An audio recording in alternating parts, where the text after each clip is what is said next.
성도 여러분 안녕하십니까? 새벽 말씀 묵상입니다. 인류 최초의 패션은 무화과 잎으로 간신히 창피함을 가렸던 무화과 패션이었습니다. 이런 무화과 패션이 표상하는 것은 행위로 말미암는 의를 나타냈고요. 인간은 절대로 스스로 죄의 부끄러움을 가릴 수 없다라는 것을 우리들에게 알려줍니다. 무화과 패션으로 실패한 아담과 하와에게 하나님께서 준비한 패션은 가죽옷 패션이지요. 이 가죽옷은 믿음으로 말미암는 의, 입혀주시는 의, 칭의를 표상합니다.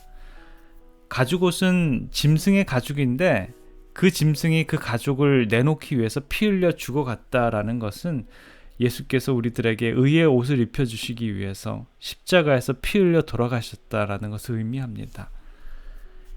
하나님께서는 원초적 복음을 선포하시고 그 복음을 후손들에게 전달하기 위해서 가죽옷을 통한 인류 최초의 제사를 소개했습니다. 이제 원초적 제사를 어디에서 드리게 될 것인지 그 성소의 개념을 좀 살펴보겠는데요. 창세기 3장 22절부터 24절입니다.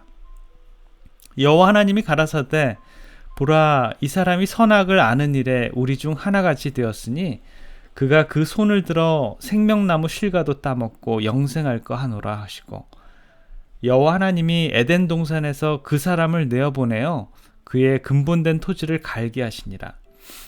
이같이 하나님이 그 사람을 쫓아내시고 에덴 동산 동편에 그룹들과 두루 도는 화엄검을 두어 생명나무의 길을 지키게 하시니라. 아담과 하와는 에덴 동산에서 쫓겨납니다. 에덴 동산의 형태가 어떠했는지 자세히 알 길은 없지만 하나님께서는 에덴 동편에다 약간의 시설을 설치했는데요. 동편은 해가 떠오르는 방향이고 말라기 4장 2절에 그 해는 치료한 광선을 바라는 의로운 해라고 이렇게 상기시키고 있지요.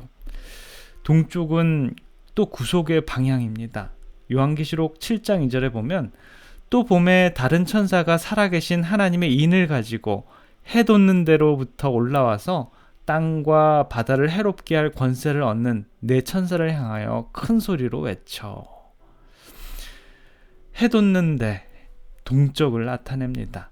훗날 모세가 지은 성소에서도 그 입구는 동쪽으로 내도록 되어 있습니다.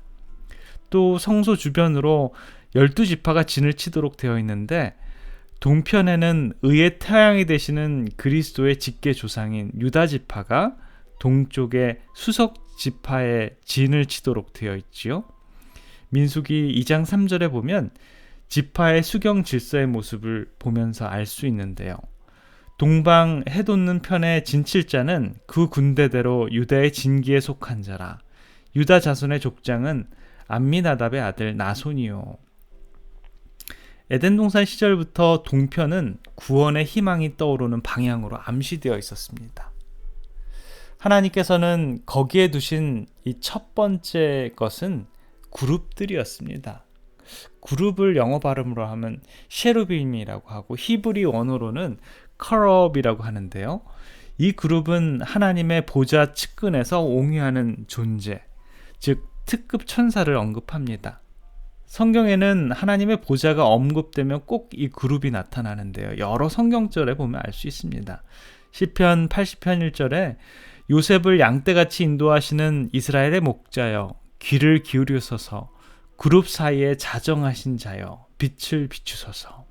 시편 99편 1절에 보면 여호와께서 통치하시니 만민이 떨 것이요 여호와께서 그룹 사이에 자정하시니 땅이 요동할 것이로다. 요한계시록 4장 6절과 7절에도 보좌 앞에 수정과 같은 유리바다가 있고 보좌 가운데와 보좌 주위에 네 생물이 있는데 앞뒤에 눈이 가득하더라. 그 첫째 생물은 사자 같고 둘째 생물은 송아지 같고 셋째 생물은 사람의 얼굴 같고 그 넷째 생물은 날아가는 독수리 같다 라고 이렇게 얘기를 하죠. 이 네 생물이 바로 이 그룹들입니다.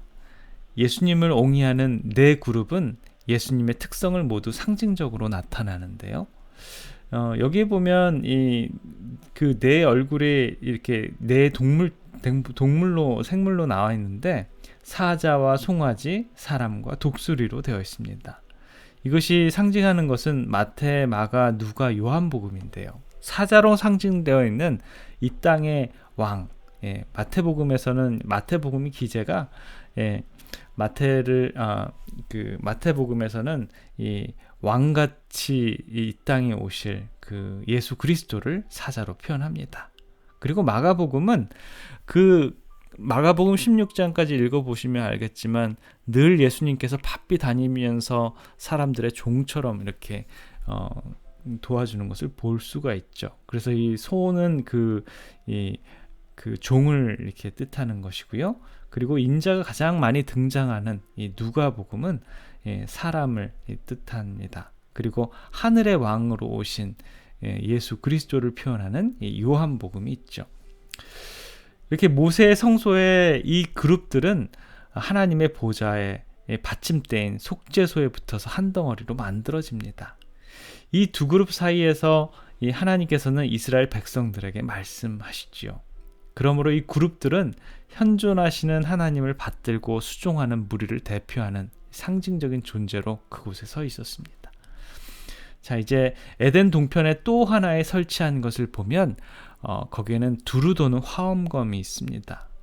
이 말의 의미는 칼 그 자체가 아니라 칼의 번쩍임, 즉 칼처럼 번쩍이는 빛을 의미하는 것입니다. 그러므로 동산 입구에 문자적으로 칼이 있었던 것이 아니라 눈으로 보기에 번쩍번쩍 돌아가는 칼처럼 빛나는 광채가 있었던 것이지요. 이 광채가 그 유명한 하나님의 존재 자체의 영광의 빛으로서 나중에 셰키나의 영광이라고 이렇게 일컬어집니다. 셰키나라는 이 히브리어의 동사는 사칸인데요. 거기에서 파생된 것이 사칸은 거하다, 머물다, 두다라는 뜻을 가진 단어입니다. 그런데 참으로 공교롭게도 이 단어가 바로 창세기 3장 24절에 사용되었습니다. 바로 이 화엄검을 두어라고 할 때 이 두어가 바로 이 사칸입니다.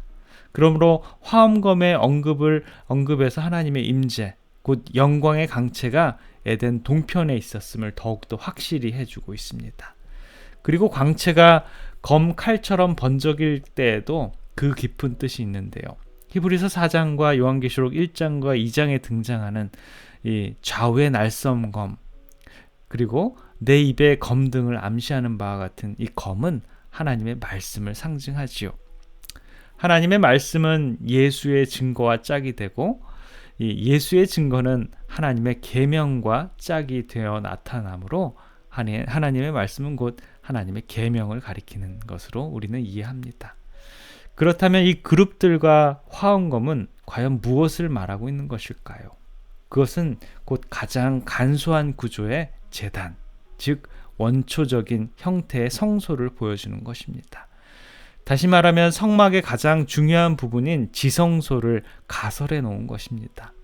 이 그룹들과 화엄검은 생명나무의 길을 지키게 하는 것처럼 성소의 깊은 의미가 바로 이 생명나무의 길, 영생의 길을 나타내고 있는 것이죠. 셰키나의 영광이 있던 하나님의 성소, 옛 에덴이 이제 머지않아 다시 도래될 새 에덴의 모습을 그려보는 오늘 하루의 삶이 되시길 간절히 기원합니다. 기도하겠습니다. 사랑의 아버지 하나님, 아담과 하와 당시부터 있었던 성소, 그룹들과 두루 도는 화엄검의 기능은 생명나무로 가는 길을 지키는 일이었다라고 합니다. 오늘 하루의 삶도 영생의 길로 가는 발걸음을 재촉시켜 주셔서 우리들의 마음 안에 주님을 모시고 주님 안에 거하는 오늘의 삶이 되도록 주님 저희들의 삶을 인도해 주시옵소서. 사랑해 우리 구주 예수 그리스도 이름으로 간절히 기도드립니다. 아멘.